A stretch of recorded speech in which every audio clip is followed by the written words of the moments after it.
Pernahkah Anda merasa pikiran Anda adalah sebuah badai yang tak pernah reda, sebuah semesta yang riuh, di mana gema masa lalu dan bayangan masa depan terus menari-neri, merampas ketenangan Anda saat ini? Jika ya, maka Anda akan memahami perjalanan Kailan. Di usianya yang baru 24 tahun, Kailan seolah memikul beban seluruh dunia di pundaknya. Pikirannya bukanlah tempat berlindung, melainkan medan perang yang tak kunjung usai. Setiap fajar menyingsing, ia tidak disambut oleh harapan, melainkan oleh bisikan keraguan. Setiap langkah yang ia ambil selalu diiringi belenggu penyesalan dan jurang kekhawatiran. Senyumnya hanyalah topeng, tidurnya adalah sebuah pertarungan, dan kata damai hanyalah sebuah ejaan yang tak pernah ia rasakan maknanya. Hingga suatu hari, di tengah keputusasaannya, secercah cahaya menembus kegelapan. Sebuah kabar tentang Resi Ananta, seorang pertapa bijaksana yang tinggal di puncak bukit yang seolah dilupakan waktu. Konon, Sang Resi adalah penenang bagi jiwa-jiwa yang terluka. Seorang pemandu yang mampu menuntun mereka kembali ke rumah ke dalam diri mereka sendiri. Dengan sisa-sisa harapan sebagai kompasnya,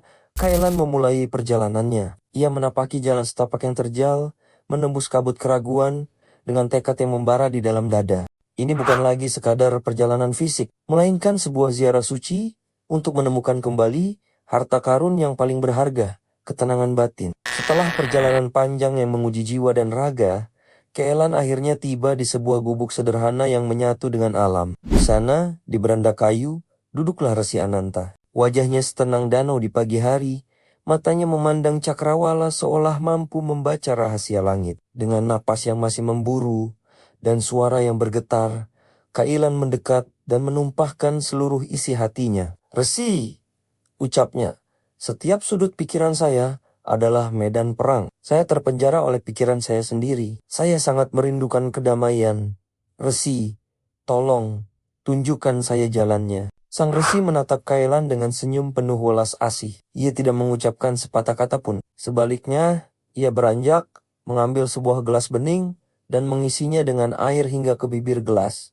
Begitu penuh hingga nyaris tumpah. "Kailan," ujar Sang Resi dengan suara lembut namun tegas, "tugasmu sederhana. Bawa gelas ini mengelilingi desa dan kembali lagi kemari. Syaratnya hanya satu. Jangan biarkan setetes air pun jatuh ke tanah, meski bingung." Kailan menerima tugas itu sebagai sebuah ujian suci. Dengan kedua tangan memegang gelas, ia melangkah penuh konsentrasi. Seluruh dunianya kini menyempit.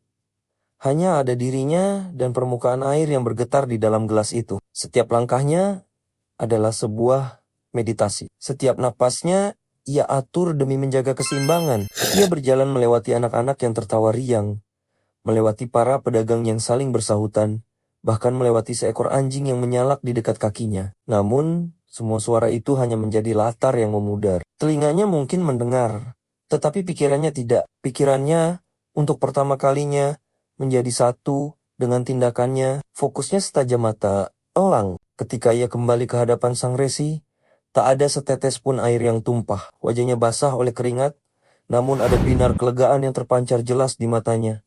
Sang Resi tersenyum. "Anakku, saat kau berjalan tadi, apakah kau melihat indahnya bunga liar di tepi jalan? Awan berbentuk apa yang melintas di atas kepalamu?" Kailan menggelengkan kepalanya. "Tidak, Resi. Seluruh perhatian saya tercurah sepenuhnya pada gelas ini." Senyum Sang Resi semakin dalam. "Dan selama itu, apakah pikiranmu berkelana ke masa lalu? Apakah kau cemas akan masa depan?" Kailan terdiam. Sebuah kesadaran dahsyat menghantamnya seperti gelombang. "Tidak, Resi. Tidak sama sekali. Pikiran saya tenang. Itulah kuncinya, Kailan," bisik Sang Resi. "Kunci kedamaian yang selama ini kau cari tidak pernah hilang. Ia selalu ada di dalam dirimu. Ketika fokusmu kau labuhkan sepenuhnya pada saat ini, pada gelas di tanganmu, tak ada lagi ruang untuk badai di kepalamu. Pikiran yang hadir sepenuhnya adalah pikiran yang damai." Kailan menatap gelas di tangannya, lalu menatap matanya yang terpantul di permukaan air.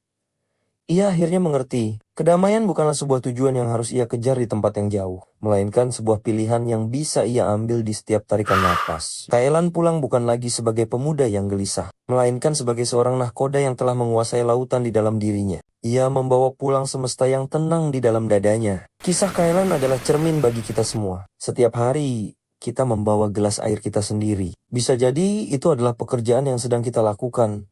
percakapan yang kita jalin dengan orang terkasih, atau bahkan sesederhana secangkir teh yang kita nikmati di pagi hari. Mari kita belajar untuk memegang gelas itu dengan segenap jiwa kita. Mari kita kosongkan pikiran dari kebisingan yang tidak perlu, dan mengisinya dengan keajaiban yang hadir pada saat ini. Genggamlah gelas air Anda, fokuslah, hadirlah sepenuhnya. Karena kedamaian sejati bukanlah tujuan di ujung jalan. Ia adalah cara kita berjalan. Temukan kedamaian itu di sini, saat ini. Terima kasih telah menyimak. Jika cerita ini menyentuh hati Anda, jangan lupa untuk like, bagikan, dan subscribe untuk kisah-kisah inspiratif lainnya. Sampai jumpa.